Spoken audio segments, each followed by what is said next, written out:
Père Landry, est-ce que le secret protège vraiment la sagesse sacrée ou sert simplement à contrôler les membres d'une organisation mystico-occulte, comme le dit Père Nicolas, en brigade? Voilà, justement, Monsieur Nathan, cette question me permet d'ancrer à fond. Je pense qu'on doit faire une nuance, je préfère dire une distinction entre le secret et le mystère, Monsieur Nathan. C'est important. Parce que le secret a ceci de que il peut, sous certaines dimensions, être décodé totalement, le secret. À un moment donné, il peut être totalement décodé. Par contre, le mystère, vous ne le décoderez jamais totalement. Par exemple, en théologie, on dit que le mystère est ce dont on ne peut épuiser l'entendement. Donc, que dis-je? Donc, dans les sociétés secrètes, comme vous disiez, il y a le secret.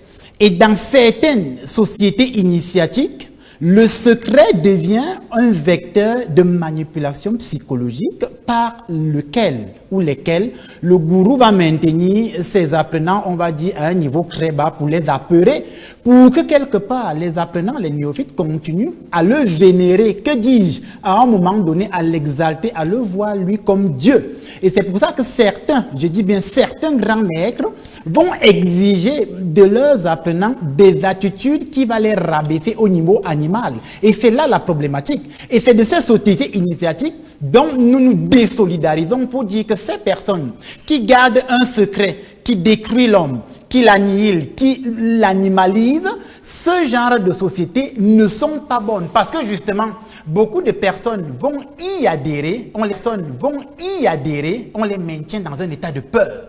Et en les maintenant dans un état de peur, on leur fait croire qu'ils ne peuvent même pas avoir accès au secret. Et à un moment donné, on va leur faire miroiter que pour même avoir accès à ce secret, ils vont devoir faire des trucs qui sont quelquefois inimaginable. Imaginez-vous, monsieur Nathan, pour toujours mettre de l'eau à cette question, imaginez-vous dans un cercle initiatique où on vous dise que pour que vous ayez accès au secret, il va falloir qu'on vous sodomise. Je m'excuse, mais il y a des sociétés de la sorte. Ah bon? Oui, bien sûr, il y a des sociétés dans lesquelles l'apprenant arrive, on maintient un certain mystère, on maintient une certaine peur, et on lui dit maintenant, pour que tu découvres totalement le secret de ce cercle, de notre fraternité, il va falloir que tu baisses le pantalon. Est-ce que ce n'est pas une culture bien définie quand on sait qu'au Panthéon, tous ce qui sont passés par ce baptême initiatique du côté de la Grèce antique? Oui, si c'est donc une culture, je suis d'accord avec vous, effectivement. À partir du moment où c'est une culture, c'est une mauvaise culture. C'est ça, il faut le dire. Et ceux qui ont pris cette mauvaise culture et ont voulu faire d'elle quelque chose, je vais dire, d'imposable, et ont voulu faire croire que c'est ce qui est bien. C'est ces personnes-là dont nous nous désolidarisons. Il est hors de question de faire croire que, afin que je sois docteur, je vais dire comme ça, sur le plan académique, il est hors de question de faire croire qu'un véritable docteur est celui qui va baisser le pantalon. La question que je vous repose en tant qu'homme de Dieu, nous avons vu le dicaster qui a créé pas mal d'embouteillages au sein du clergé, et le pape François a tranché en disant que cette pratique ne relève pas de la culture africaine, mais que les prêtres des autres cultures peuvent continuer. On n'a pas vu le clergé africain. Bon, on a quand même vu le clergé africain, Monseigneur Abonga, Fridolin, qui allait dire au pape que monsieur, nous ne sommes pas avec vous, on est souvent avec vous, mais à ce niveau, nous ne sommes pas avec vous. Voilà. Pourquoi est-ce que cela n'a pas fait tache d'huile pour se désolidariser totalement, pourquoi pas, de ce genre de pratiques, si Dieu peut déjà accepter certaines pratiques pour la culture africaine et certaines pratiques pour la culture occidentale, on a quand même peur de dire que ce Dieu inquiète. Merci. Alors, la question brillamment posée ne met pas ici en avant la problématique de ce que Dieu accepte ou n'accepte pas. Non. Augustin disait « Ecclesia ex carta meri crucius », qui signifie que l'Église est une prostituée chaste. Et Augustin fait partie des pères de l'Église. Il expliquait par cette phrase que l'Église est une institution divine.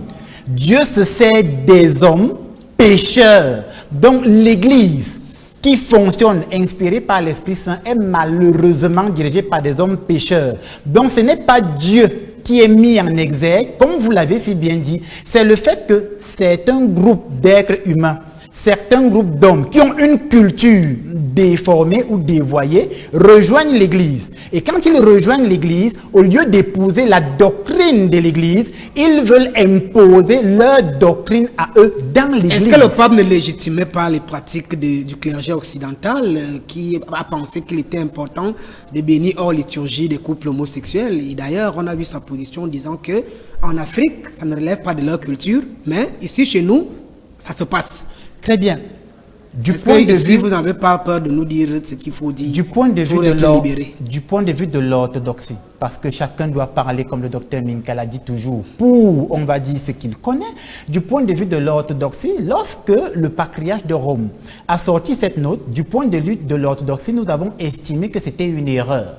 Maintenant, au niveau des explications du système catholique romain, le docteur Minkala est mieux placé pour nous éclairer sur la pensée du patriarche de Rome. Mais vous êtes un libre penseur, donc vous pouvez donner votre point de vue au vu des faits. Est-ce qu'il y a des lois pour le catholique romain, des lois pour l'orthodoxe que vous êtes? Je pense que vous êtes soumis à la même Bible, aux mêmes lois, aux mêmes exigences divines. Oui, tout à fait. C'est pourquoi j'ai dit du point de vue de l'orthodoxie. Nous, dans l'orthodoxie, nous avons pensé que c'était une erreur. Et c'est d'ailleurs pourquoi certains patriarches orthodoxes avaient demandé l'audience au Saint-Siège. Ils y sont allés pour échanger avec le pape pour lui dire « Nous pensons que cette façon de voir n'est pas bonne. » Maintenant, qu'est-ce qui en est ressorti? Je pense que le dictateur pour la doctrine de l'Église a fini par se repréciser là-dessus. Mais du point de vue de l'orthodoxie, nous avons pensé que c'était une erreur. Et je pense que Rome a tendu une oreille. Même si ça a pris du temps, le dictateur de l'Église catholique a fini par repréciser justement,